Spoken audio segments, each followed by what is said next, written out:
Welcome to the Psychology Talk podcast. We are your hosts, Dr. Scott Hoy, clinical psychologist, and Kyle Miller, licensed counselor. Psychology Talk is a unique conversation about psychology around the globe. We speak with psychology experts to keep you informed about current issues and trends. We advocate toward reducing stigma and educate about mental health. While you're listening, please take a moment to give us a review and subscribe on Apple Podcasts, Spreaker, or your favorite streaming service. It helps us to continue providing you with quality programming. And now, enjoy the episode. Hello and welcome to the Psychology Talk podcast. I'm Dr. Scott Hoy. Today my guest is Rebecca Hendrix. Rebecca is a Manhattan-based licensed marriage and family therapist. She has advanced training in therapeutic psychedelic integration. She completed training through MAPS, the Multi-Disciplinary Association for Psychedelic Studies, to provide MDMA-assisted psychotherapy when it becomes legal in most states. She currently offers ketamine-assisted psychotherapy. She has presented to lay audiences on psychedelic medicines to increase awareness and understanding of these therapies for consumers. And she will do so for us today. Rebecca, welcome to the podcast. Thanks, Scott. I'm really excited to be here. Yeah, we are too. Well, tell us a little bit about yourself and your experience. I mean, basically with MAPS, maybe you can talk a bit about the training that you got and what you do. Sure. Okay. Well, let's see. I can start with the fact that I'm a therapist on the ground in this emerging part of science, just trying to get as much training as possible because I believe that eventually they will become available. I think the results are so great that it's going to start to look bad if they're not legalized. I'm a holistic integrative psychotherapist with a background in spiritual psychology, which basically means I adhere to a theory that we're all spiritual beings here having a human experience and that we're here to grow and learn, and that we draw people, places, and things into our awareness in order to grow and learn. I have a passion for getting these medicines out there in a legal way because I believe in their ability to heal those suffering. Mainly, especially right now, actually, because of the mass PTSD that I think is occurring due to the pandemic and everything from frontline people, frontline responders, nurses, doctors, people that have lost loved ones. I think that we don't even know and probably won't be able to measure for some time the what that has done to everybody. And there's a need to make sense of what's happened in the last couple of years and how it affected us all and to heal. And I think that psychedelics present an innovative option to do that, in addition to what regular psychopharmacology offers. Yeah, I would agree. The literature looks very promising. I was privy to Johns Hopkins, Michael Pollan and MAPS presentation at APA in 2019. It was an all-day feature on their main stage, plus some side presentations. So yeah, it looks very exciting. What can you say a little bit about maybe your training at MAPS? Like what was that like for you? And feel free to plug MAPS as much as you like. Okay. So MAPS is the Multi-Disciplinary Association for Psychedelic Studies. For anybody that might not know that, it started by a guy named Rick Doblin in 1986.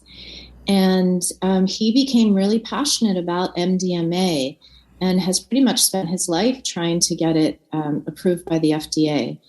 It was 30 years from his start to actually when MDMA got breakthrough status. And he has done this all through raising money in the private sector.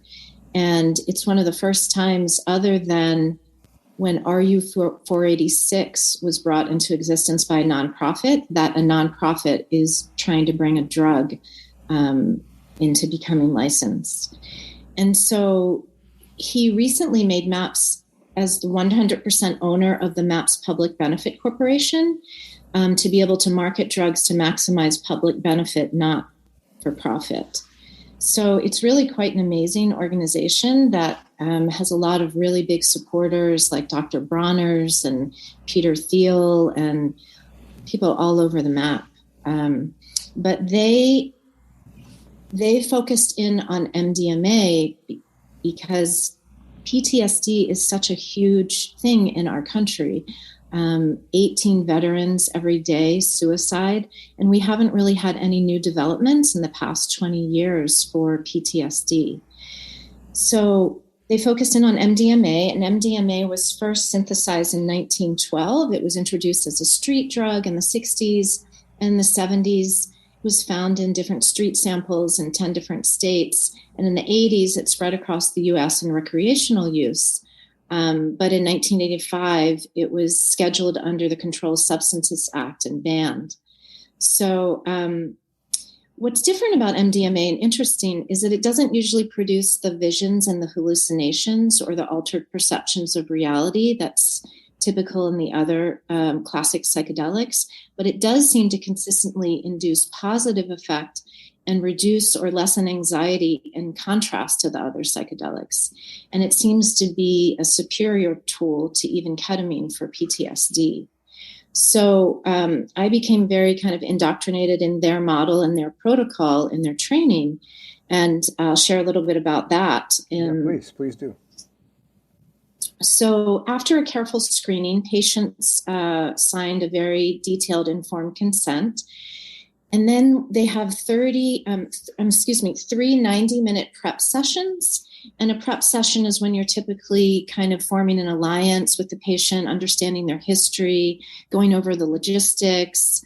Sometimes people say it's kind of like flight instructions for your journey, things like helping people to understand that there's a necessity to surrender, not resist what may come up during your dosing day. There's often tension that happens in fighting against losing a sense of ourself that creates anxiety. So what's really interesting about the MDMA and the training is that they believe that the basic premise of the approach is that the therapeutic effect is a result of our inner healing intelligence, as well as the effects of MDMA. So the inner healing intelligence is something that was originally started by Jung or Stan Grof and any other traditions which honor our innate ability to heal. One of the main co-therapists and doctors on the MDMA trials is a doctor named Dr. Michael Midhofer. He and his wife Annie do a lot of the trials. And I heard him once say that as an ER physician, which he used to be, if somebody would come into the emergency room with like a big gash in their arm, like 5-centimeter gash, he would provide the favorable conditions to healing. So he'd get out any gravel, things like that. But he wouldn't actually heal the wound. The patient would come back in a couple of weeks and the wound would then be 2 centimeters instead of 5 centimeters. And it's the patient that, because our bodies have an innate ability to heal, but we also believe that our psyches have that innate ability to heal. And the MDMA helps us to get in touch with that innate ability to heal. And the PTSD is kind of like the gravel that gets in the way. So the MDMA provides the favorable conditions to heal. Okay. So, and what about it does that? I mean, you mentioned saying like affect or changes to a more positive stance, probably a less reactive, probably less of a fight or flight response during the PTSD, I guess, and you can kind of look at the material. The episodic memories can be kind of integrated into something that's not so scary. Is that kind of what it does? Is it kind of drive a wedge between reactance and the memory? Yes, in essence. I mean, people with PTSD, they have, it's kind of like their amygdala it's our internal fire alarm. So people with PTSD, their fire alarm tends to go off all the time, and they don't even know when it's going to go off. Where yours or mine, if we don't have PTSD, will only go off essentially when there's a fire. So people with PTSD have persistent negative thoughts, fear. They tend to avoid triggers. They have numbness. And the treatments that we currently have can be hard to tolerate. Sometimes only 40 to 60%. 40 to 60% still report symptoms and still meet the criteria after having the treatments that we currently have. But when they're given MDMA, the fear response goes down, and because it increases serotonin, it increases dopamine, and it increases norepinephrine. And so what happens is that the patients start to experience more empathy, pro-social behavior, increases feelings of intimacy and closeness to others. It reduces fear when confronting threatening material, and it allows the patient to revisit the trauma without a feeling of being overwhelmed by terror or shame. So it puts them into this, what they call like a PTSD optimal arousal zone with a window of tolerance, which means they're alert, but they're not scared to talk about or feel the challenging feelings. So it enhances connection, reduces fear, and helps to overcome this kind of emotional numbing so that they can experience the full range of emotions and not be overwhelmed. Okay. So it gives them a chance to not be overwhelmed. So maybe you could say from theory of mind, they develop more of a metacognition or perspective, right? They're able to kind of mentalize about their experience because it's not so intense.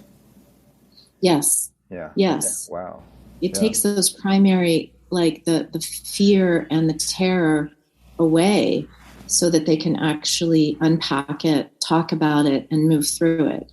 And, even though there's amazing results that are coming out of this, it's also good to just note that it's not always an easy process. I mean, these dosing days, they're 8 hours, and people could sometimes cry for a few of those hours, rage for an hour. But what's special about it is the emphasis on the psychotherapy, where you have two trained therapists on either side of you to guide you, to hold your hand if desired, if consented, that have a great deal of confidence in the medicine to help you move through and kind of go into any of the fears. Mm-hmm. But what's very different about it than, I guess, traditional therapy is that because of this emphasis on the inner healing intelligence, the therapist, any intervention that the therapist does is only going to be what is in service to what is already coming up for the patient.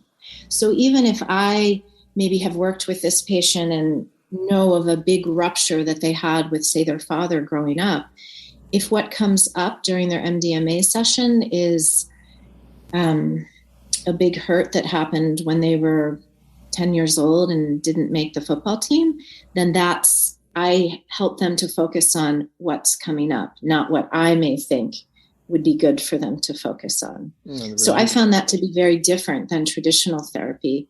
You're not trying to interpret anything. You're not trying to say, well, it's probably, this was just a reminder to the actual precursor of all this, which was that rupture with your dad, and that just played out. You're not trying to interpret. You're just holding the space while they have the realizations themselves. It sounds like more of exactly. There's a belief that there's a belief that the medicine takes you where you need to go. So where traditional therapy could come more into the scene is during the integration sessions that happen afterwards. Mm-hmm. So the day after the 8-hour dosing day, there's 3 90-minute integration sessions that happen weekly before your next dosage. And during that time, we may unpack all of the things, all of the awarenesses, insights, challenging moments that came up during the actual dosing. And then that's when you can sometimes bring your own therapy model into it. There's a number of therapy models that complement very nicely psychotherapeutic work using psychedelics, which are somatics, IFS, internal family system parts work, breath work. So It's more common in the integration sessions to more deeply unpack these. So you're basically containing everything in a holding environment during those sessions and letting the medicine do the medicines do their thing, do the healing or assist in the healing when that's actually happening. I'm curious, how many sessions typically do MDMA MDMA treatment for PTSD typically? Is it 15 sessions? I think in psilocybin it's 8 to 15 sessions, right? And there's two or three dosage days.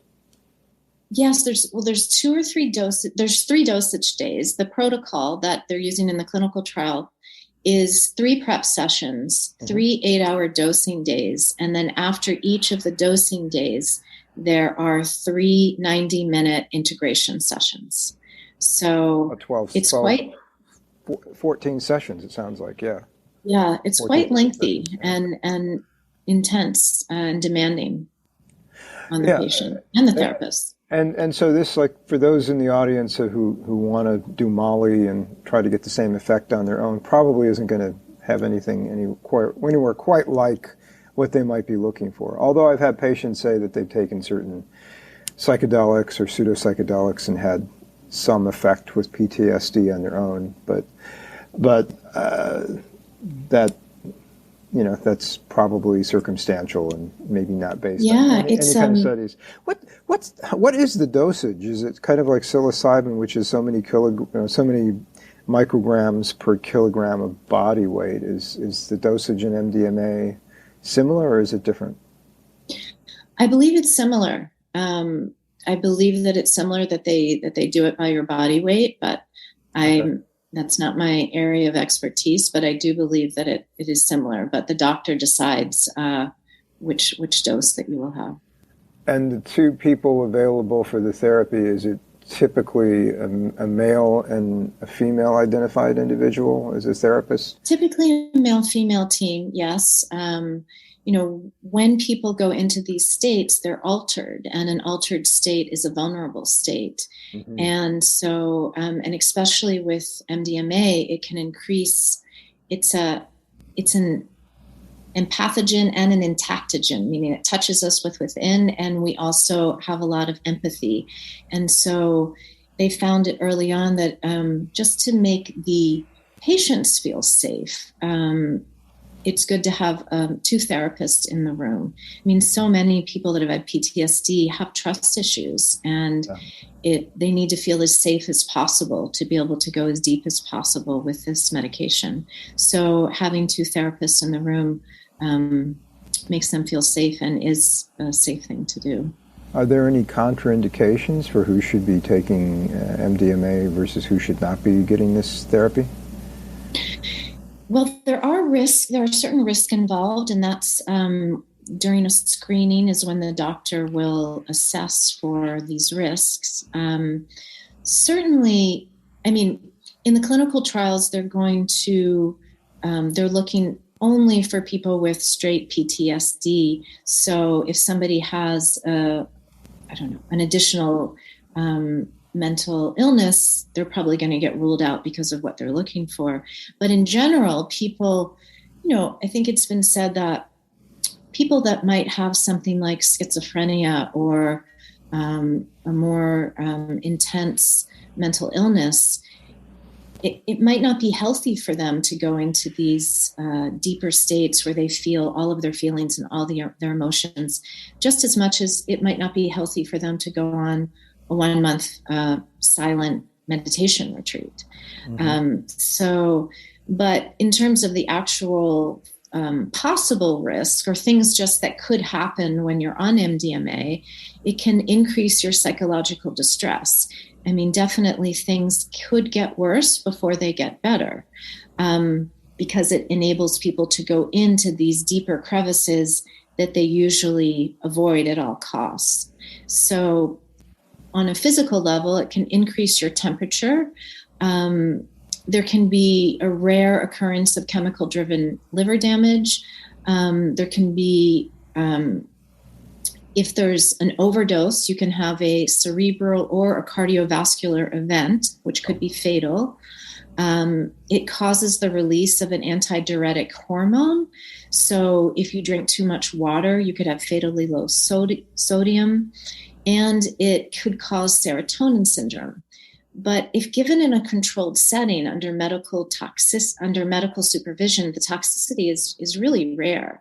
I mean, these things tend to happen more in recreational usage, and so much can happen when you're just using it recreational, because you're not really sure if you're getting the pure, the purest form of the drug, and the set and the setting have so much to do with and your intention to use it for therapeutic use. That's not to say that somebody that goes to a festival and uses MDMA isn't going to feel better or might have some positive experience from it. It is illegal, but when you do it in this way with this type of intense therapeutic side-by-side support, I think that's what's really giving the outcomes that we're seeing. I mean, Compass Pathways recently released data from their most recent psilocybin clinical trial, and they had some encouraging data, but they weren't as robust as the MDMA data. And what's interesting is that they did a dosing only trial, and so it was just the medication. There wasn't the therapy that went along with it. Well, the Compass, isn't it, for people in the audience who don't, I mean, Compass Pathways is a pharmaceutical company, I think UK-based, correct? And they're doing trials. But aren't they tweaking the molecule a bit more so that they don't have to, because I think psilocybin, correct me if I'm wrong, but like the patent on it is basically up for grabs because Sandoz synthesized it. It might be patent free, but they're tweaking it, just kind of like with some of the sublingual or the nasal ketamine drugs. Like there's a lot of people out there, startup companies trying to do these clinical trials to tweak the molecules a bit to make it so that they have the domain of control over it and all the cash coming to it. And Compass Pathways is one of those, correct? Well, I know that I'm not familiar exactly with what and how they're tweaking the molecule. I do know that I think that they are trying to patent it, which means is a very debatable it means they'll thing. they'll have to change it if they're. That's like the difference between Benzedrine versus Adderall. It used to be sold as an upper. Doctors would prescribe to give you some more energy, and Hunter Thompson, if you recall him, he was a speed freak before he was a everything else freak, and he swore by benzos to get his papers to the Rolling Stone sent off, through via fax or a long time ago, but they tweaked the molecule and made it Adderall, and they sold it as an ADHD drug. So, but they had to tweak it before they could resell it. And that's the trick of this. So we don't need to get bogged down on it. I'm sorry but that is kind of what we both understand it to be. But you're saying it was different because, and they were using it for PTSD. Was that what this trial was versus MDMA, or it wasn't as robust for PTSD as MDMA is, or what was that? Well, their trial was for, I believe, treatment-resistant depression, but the comparison that I was drawing was just that the MAPS trials have such an emphasis on the therapy part of it, and the results, I think, show that. And all of that to say that I think whether it's psilocybin, whether it's MDMA, whether it's ketamine, the therapy part is just as important, if not more important, than the molecule, the medicine itself. Correct. And that psilocybin is an amazing medicine. It's amazing in a different way than MDMA and in a different way than ketamine. But I was just I noticed that if I'm understanding it correctly, they didn't have psychotherapy as part of it. It was more of a dosing only trial, which still had robust results, but not as robust as the MAPS results. Okay. And it seemed to me that maybe that had to do with the fact that there's such an emphasis on the psychotherapy part for the MDMA trials. Oh, the context within which you're having the psychedelic experience, or the endorphin experience, or whatever it is that's going on, right? I mean, yeah, and the intense amount of time that you take before getting to know the client, and then unpacking what happens right afterwards, and trying to, through the integration, making sense of it, bringing it into your day-to-day life, tracking the client as they make changes in their life. So, yeah. Well, I mean, that's the difference between having a conversation with a good friend, which could be therapeutic, versus actually going to therapy and having talk therapy or somatic therapy or hypnosis or biofeedback or any number of therapies. It's different. The relationship's different. The set and the setting are certainly different, right? Your expectancies are different. So I think that's the main take home, is that these and unfortunately, maybe and the reason, I should say, maybe unfortunate that we live in a society that wants everything cheaper, better, faster, is many people are thinking, oh, cool, I'll just take LSD and all my problems will be gone. That weekend in the cabin with my friends and the mushrooms will change everything. It may well, but it may not be the same thing. So, construing them as the same is not. I mean, it is fun to do drugs. I will say that. It is fun to do drugs, and they can have an effect. And even just the first time one does psychedelics outside of a therapeutic setting can be fascinating and shift something for you inside. But it's not going to be the same. It's different. Yeah, and these are specific protocols. It sounds like the protocol is kind of similar to the one for the psilocybin protocol that's Johns Hopkins and the Hefter Institute and whatnot have been working towards, really focused therapy with the dosage, with the dosing sessions, and then the follow-up. The one thing I really took home from the APA presentation with Johns Hopkins is that the follow-up is the important, the ongoing integration of what happens in those intensive settings with the medications is really important. Yes, absolutely. I mean, there's a certain, like with ketamine, which I'm familiar with because I'm offering ketamine-assisted psychotherapy, there is this window after a client has a ketamine session, 24 to 48 hours, where it's said that the dendrites in their brain actually are able to produce new ways of looking at things. Michael Pollan, I think, said that it's kind of like if you go down a ski slope a number of times, there are grooves in the snow from your skis. But once you take one of these medications, it's just like fresh snow. And so during that time, you have the chance to actually start an exercise program. If you get maybe a message that you're too hard on yourself, or that it never really was your fault, that you can actually unpack that and choose to think a different way. The thing that's interesting about these medications is that you can kind of have an idea of maybe eating less sugar is good for me. But then when you do one of these medications and your psyche wants you to know that, and the medicine provides access to the part of you that knows, and then you come out of it with this inner knowing that's integrated on a very deep level that sugar is not good for me. And if I continue to have it, I could get really sick. And then you just kind of stop eating sugar.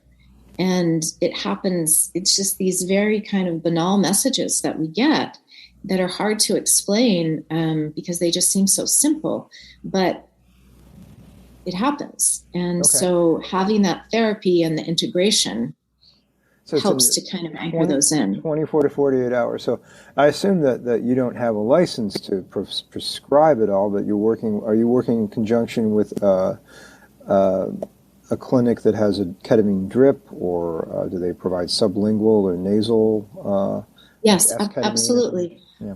Yes, I work with two different organizations. I work in Woodstock with the Woodstock Therapy Center, and we have two licensed doctors on staff, and they do the intakes. And if the clients are approved for therapy, then they prescribe a troche, which is a kind of a dissolving lozenge that goes in your mouth, and the patient will swish it around for like maybe 15 minutes, and then they spit it out into a cup. And then for the next 30 to 40 minutes, they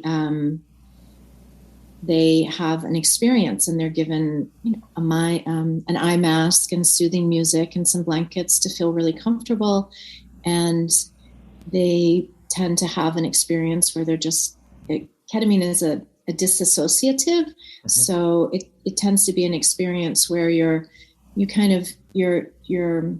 taken away from the way that you normally see yourself and your experiences in order to see them a different way.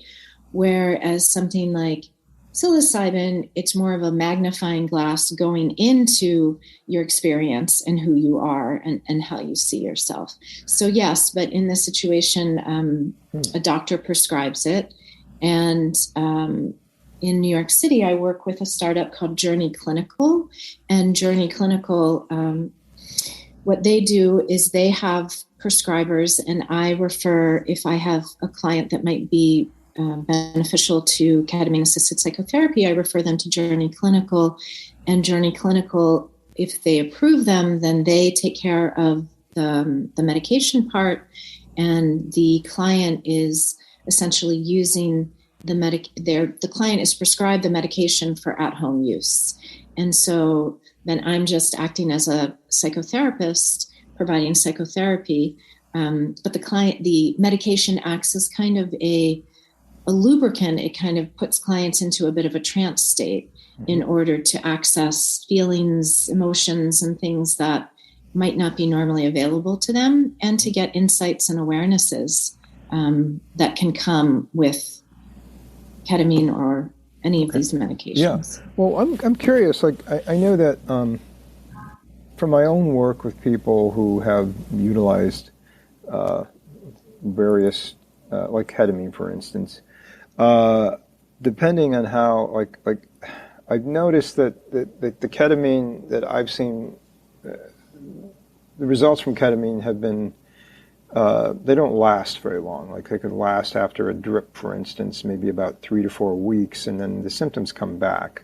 But I'm also wondering if there's a difference between somebody with complex PTSD symptoms versus PTSD that isn't, like, from years of early developmental childhood trauma and then adolescence and so on, the kind of like repeating of the behaviors or stepping into situations where they become re-traumatized. Is that contraindicated, or is it less likely to be as helpful? In other words, somebody who might have an attachment disturbance, i.e. personality disorder or dissociative identity disorder or something like that, are those things, what does the data say about those in particular? Because the studies are specifically around people who only have PTSD, which may or may not be complex PTSD. Complex PTSD is a very much more complex kind of presentation and has its own difficulties for those people versus, say, somebody who is experiencing PTSD from the current pandemic, or from being involved in a fire or a firefight. I'm wondering if there's any difference. Well, it's a good question, and I can't really speak to that. I know that PTSD, so MDMA is what they are using in the clinical trials for PTSD. Ketamine is more known for depression, for suicidal depression, for treatment-resistant depression, for anxiety, for some PTSD.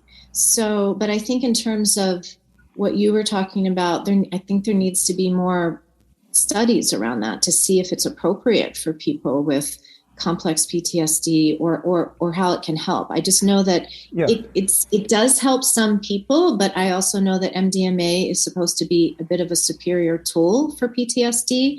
So all of these medications, they're also, because we are so different as human beings, what might work for me, what might not work for you. So it's not really a one size fits all, but there are certain illnesses that they're choosing to focus on in the clinical trials. Yeah. Mm-hmm. Yeah. Just curious about that. What's kind of interesting though is that, so when you get an IV, when you get ketamine through IV, they're delivering high doses via an IV as an antidepressant. So it works well as a short-acting antidepressant, but like you said, it often wears off and there's a need to go back for maintenance. Mm-hmm. So in these settings, the psychedelic side effects are considered undesirable. But ketamine-assisted psychotherapy practitioners believe that ketamine can benefit patients when admitted with psychotherapy and using those psychedelic properties to actually help. And so that's, one way that they're slightly different. Yeah, not many people are actually doing that, right? A lot of, I think it's starting to grow, but a lot of these clinics are just a drip and not really. I've heard of experiences that people have had where they don't even have an assistant in the room, Right. It's yes. A lot of the research has been done on the IV clinics. In some ways it's great that they found out that this drug can be used for suicidal thoughts and suicidal ideation. That's amazing, but there's a this, and I think that, there's also a great benefit that can happen when people can be guided or have somebody sit with them. People feel safer looking inside themselves when there's somebody there to support them and to say, it's okay to look inside your mind. And ketamine can take them to where they need to go quite quickly and strongly. Most people can't do that on their own. They need someone who's confident in the medicine and in the process. So it's like an adjunct to psychotherapy, using it to aid the process. But the dose is low enough for the patient to engage in meaningful dialogue. Whereas when you're getting it in the IV, most of the time I think people just kind of, conk out, take a nap, and they still get an effect, but it's different.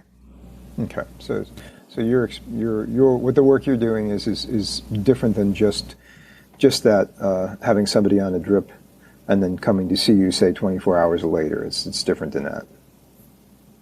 Yes, the ketamine-assisted psychotherapy is different than that. But I have done integration with people who have gotten the IV infusions, and for a lot of people, it's a lifesaver.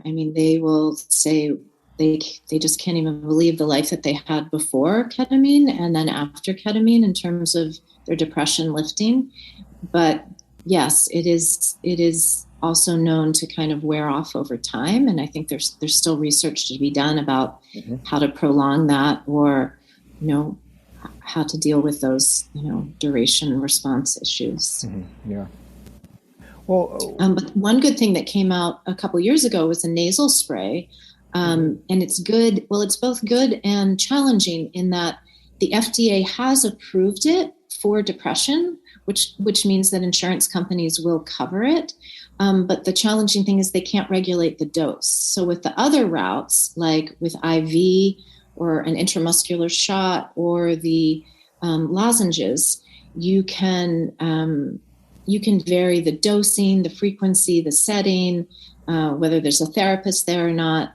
But with the nasal spray, it's pretty much just a one shot. You do it in a doctor's office. And it's also incredibly expensive because ketamine is a pretty cheap drug. It costs maybe $1, but the nasal spray costs $800. So, which, if you think in terms of what makes more sense to you economically to run, to keep the lights on in your shop, have the person running your front desk and the scheduling. I think the IV drips are probably, they charge, $700 a bag or something for it, even though it costs a couple of bucks for the bag. Yes.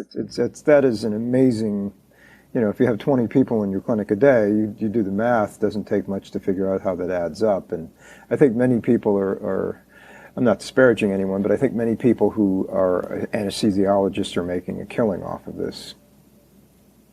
Yeah. It's true. It is true. And it's I think most of these medicines are not that expensive, but it's right.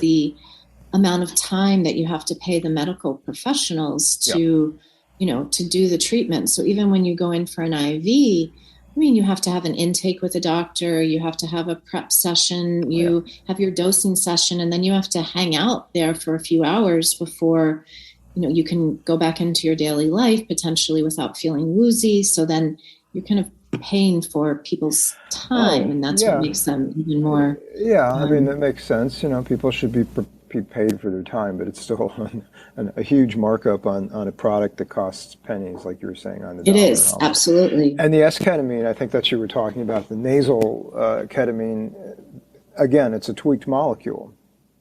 Yes, I was thinking of that when you mentioned that about the other medicine. Yeah. So yes, it's just a tweaked molecule. Right. So, these are essentially, like, the outcome studies kind of point to super, like, 80%, some very large off the chart for medications even, outcomes, right? And one of the things that I've thought about, and I think I even brought up in other interviews, is the idea of the expectancy effect around the drug, the mystery around it. And of course, psilocybin and LSD and MDMA, they all have kind of their own trappings of mysteriousness, to them. Psychedelics have that. So that's a good thing in the placebo, the positive scale of things. But at the same time, expectancy effects wear off. For instance, like with SSRIs, they were doing gangbusters work with them initially. Of course, they did lie about their outcomes. They did withhold a lot of information on their outcome initially, so they're really not all that effective, and the FDA probably shouldn't approve them, but we won't bring that up. The regression to the mean of just kind of a 50-50 chance of something working. So I'm wondering, I'm very excited about these therapies. I can see it shifting mental health in a lot of ways and helping people, as long as it's rolled out in a very humane and working on the side of the clinic, on the side of the public's health and better health, and from a clinical perspective, from a healer's perspective. Yes, it's going to be a very interesting challenge to roll them out, because there's going to be a lot of demand and a lot of therapists that need to be trained, and it's a type of treatment that requires a heavy investment of both money and time up front, whereas our regular, our modality of psychiatry now is pretty much to give people a medication that, maybe isn't cheap, but isn't incredibly expensive, and they take it every day for years, if not for the rest of their life. And so this is it's a different type of treatment that requires a monetary investment and a time investment intensely up front, with hopefully a payoff, which is not having to go to the doctor for this medicine at all again. Yeah. Yeah. So, will insurance companies cover it? When will they start to cover it? It's to their benefit to do so if it heals employees and, or heals people that they're trying to cover, versus the ongoing treatment for years and years. But I think it'll take a while for people to warm up to it, to adjust to it. I think the biggest thing is that even though there's so much in the news these days about them and about the positive possibilities and results, people are scared. A lot of us grew up in the just say no to drugs. Myself, I grew up thinking all drugs were bad. Heroin was the same as LSD, which was the same as cocaine, and they were all just horrible and stay away. And thinking that if you did LSD, you were going to jump out a window, or if you took MDMA, you were going to have your spinal fluid, drained from you. So I bought that one about MDMA. I did buy that because I didn't my due diligence was not up and running at the time. I did not buy that about LSD or psilocybin or marijuana or a host of other things. But I know what you mean. I lived in that era where it was just like scare the hell out of people. especially our parents. Yes, You know, exactly. Especially um, our parents. especially our Um, parents. That'll get us. That got us. um, but if yeah, they become approved, it'll take away some of the danger of using them, right? Because they'll be FDA approved. It'll improve access. But we need education. We need people that have done these medications to come forward, and yeah. people need to firsthand stories by those who've been helped. That's really helpful for moving both politicians and people that Mhm. are interested to try. But Um, that seems to be like people are excited about these medications. I think, as an interview with Dr. Greer a couple of years ago, he said that a lot of conservative people are looking at how this could help veterans. I mean, this could really help veterans. I mean, oh my goodness. I mean, if you worked in the VA, or if you're alive and if you worked in clinical settings, you brushed up against what happens with veterans. They are basically ground up and spat out. I mean, whether or not they saw action or not. I mean, they're treated like cannon fodder, even more so here than they are when they're wearing fatigues. Absolutely. I mean, in fact, I think some of the veterans are actually doing a lot of the work to push this forward. Yeah. I was reading that there's a lot of demand in Texas, especially after the withdrawal from Afghanistan, because antidepressants can cause for some people more mania or increased suicide ideation. Yeah. And then they're put on an antipsychotic, and then they need Viagra for the sexual side effects of PTSD, which then causes sleep issues. And so there are, there's a guy named Jesse Gould, and he founded something called the Heroic Hearts Project, which advocates the use of psychedelic treatment for vets. And due to a vet in Texas experience with 5-MeO-DMT, which is a hallucinogenic toad venom, Mm-hmm. that Texas just became the first state to fund a psychedelic medicine trial, which is psilocybin to ease PTSD. It even has the support of the conservative former governor Rick Perry, because one of his friends did ibogaine at a Mexican clinic for U.S. veterans, which is another psychedelic that's used to help get people off of opiates. Yeah. So there's a number of nonprofits, one called Warrior Angels Foundation, which helps veterans access psychedelics, another one called Veterans Exploring Treatment Solutions. So they're on it. I mean, they are understandably sick and tired of trying tons and tons of different things and not having them work, and then having a few of them try some of these medications and having their life back is really causing a stir and causing a lot of people to get involved. And yes, so I think the chance that Richard Nixon rears his ugly head from the grave and declares Timothy Leary and everyone else, and you and everyone else, and the women's knitting clatch or whatever, coffee clatch down the street, enemy of the state. I don't think that's going to happen. Thank goodness. I think that and we're so desperate for really good treatments. But again, hopefully we can keep the therapeutic focus on this and the talk therapy part of it, which I think we will, with people like you out there doing your good work, and others, and MAPS and Usonia and Johns Hopkins and Hefter folks, and I think that's wonderful.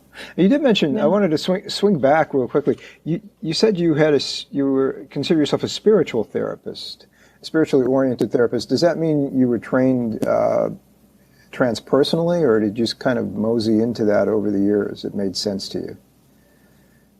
Yeah, well, I went to a university in California called the University of Santa Monica. Mm-hmm. And at the time, they offered 2 degrees. One is a master's in spiritual psychology, and one was a master's in counseling psychology. And so the master's in counseling psychology was the thing that enabled me to get licensed as a marriage and family therapist. But they have a very interesting curriculum. It's an experiential program. It's run by a husband and wife team, Ron and Mary Hulnick.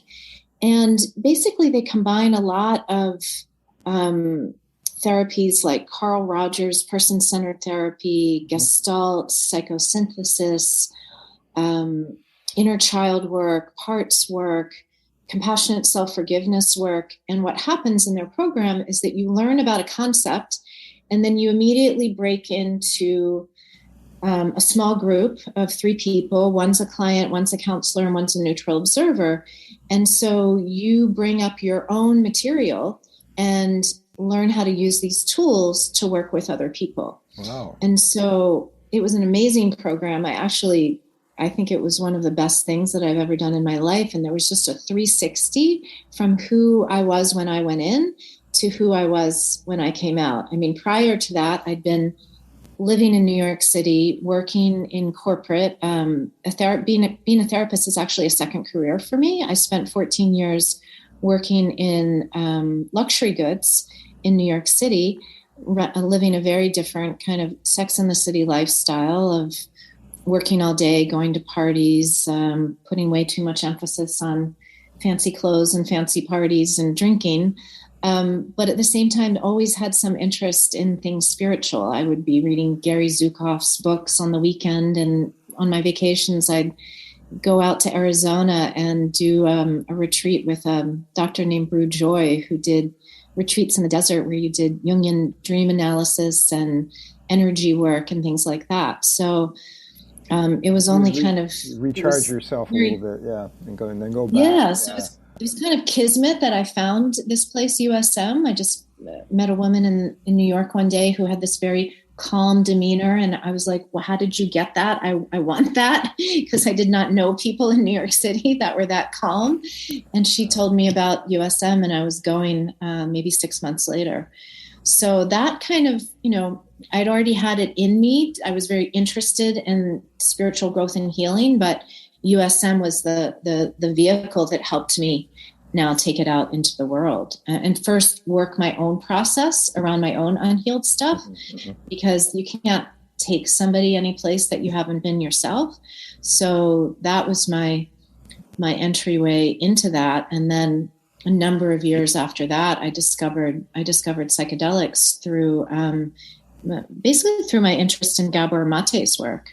I became interested in his work in trauma, and would listen to him whenever he'd come to New York City. And I just love that he's worked so hard to normalize addiction and normalize and humanize like why addicts use, and that he feels that every addict has trauma, but not every person that has trauma becomes an addict. Correct. And that trauma isn't what happens to you, it's what happens inside of you and who's there to go through it with you. Mm-hmm. So he, when I would see him speak, every once in a while, he started to drop the word ayahuasca into what he was doing, what he believed was helpful. And so I Googled it, and then I was like, oh, wow, this is a drug. And it's actually somebody I respect talking about it in a positive way. So let me look more into this. And then I took a intro to Psychedelics 101, 102 for clinicians. And then it was kind of ignited from there. Yeah. When was it you went to MAPS for the certification program, if that's what you got? And it was Alan Wolfson who runs that, correct? Or primarily is Wolfson the guy involved with that? Well, I don't know if that's one of the main people that run it. That's not somebody that I'm familiar with. I just finished the program in December. Okay. And I think I think maybe the 5th or 6th cohort of therapists that they've trained. I have looked into that for my own edification. It was great. I highly recommend it. Since COVID, they actually put it online, which has made it available to a lot more people. Mm-hmm. There were actually 500 therapists in my cohort, which was both a plus and a minus. I mean, it was a plus in that they got so many therapists are trained, and therapists from Senegal and all over the world could attend. The minus was just that it was just missing that personal component, but I was lucky enough that there were a number of them in New York City, and so we continue to hang out and network together. But yes, I just finished that in December. But I think since each training is slightly different, they probably have different people that come in as guests or facilitate it or act as leaders. So okay. Just thought I'd check. Well, what's on the agenda for you? You were, before COVID hit, you mentioned to me earlier, you were doing, and I mentioned in the intro to you, you were doing talks for people. And it sounds like you backed off from doing that because of COVID, because of being able to safely talk to people on a stage and maybe not wear a mask.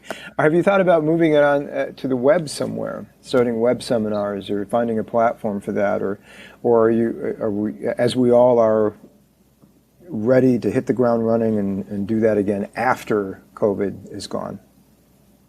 Yes, it's in the works. I think that one of the great things about having webinars is that more and more people can access it. And I think it's very important for therapists especially to understand what these medications are and what they can do and who they might refer and all of that. So I am planning to do some webinars both online and then in person when we open up again, as well as during COVID, I took some writing classes and have started to publish some articles. And so I hope to continue to get the word out that way as well. Yeah, I saw that you sent me the article from Insider. I'll make sure that that's posted in the show notes for everybody to take a look at, an article on psychedelic-assisted therapies. How can people reach you? People will want to talk to you after they hear this amazing talk, I know. Oh, great. Well, my website, RebeccaHendrix.com. On Instagram, Rebecca Hendrix LMFT. So those are pretty much the best ways to get me. You split time between, are you practicing? Do you have an office in Woodstock and in Manhattan, or just in Manhattan? Both. In Woodstock, I have an office and work with a ketamine team at the Woodstock Therapy Center. Oh, okay. And in Manhattan, I have a private office on 24th and Park. Awesome. So, well, send me any links you wish to attach to the show notes, Rebecca Hendrix. Really wonderful having you on the show. I really enjoyed our conversation here, and I'm excited about these new innovations in therapy and healing. I did as well. Thank you so much for having me. It's been great. You're welcome. Take care. All right. Thank you.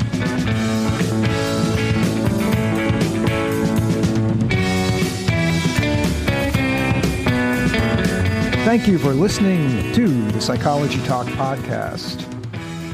This podcast is intended for informative and entertainment purposes only. If you need a mental health professional, please seek one out.